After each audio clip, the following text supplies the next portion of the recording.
Hi friends, ఇవైతే ముందు రోజు గారెలకైతే మినపప్పు నానబెట్టుకున్నామండి. ఇక్కడైతే వీళ్ళిద్దరూ అంట్లు తోముతున్నారు. శుభ్రంగా రోలు కడుక్కొని చింతకాయ తొక్కు అయితే నేను నూరుకుంటున్నానండి. గారెల్లోకి ఎక్సలెంట్గా ఉండిద్దండి.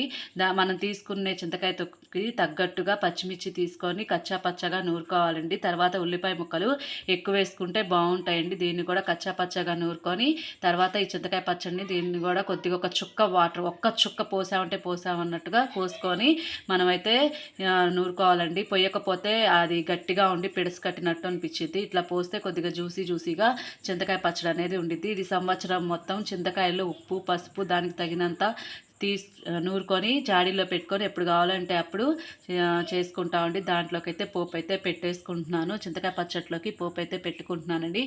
దాంట్లోకి కొద్దిగా మళ్ళీ ఉల్లిపాయలు వేసుకుంటే బాగుండిద్దండి. వేసుకోకపోయినా బాగానే ఉండిద్ది, ఎవరెవరి ఇష్టం. ఇది గారెలోకి అయితే సూపర్. నెక్స్ట్ వీడియో గారెలు కంటిన్యూషన్ వీడియో వచ్చిందండి. సబ్స్క్రైబ్ చేసుకోండి.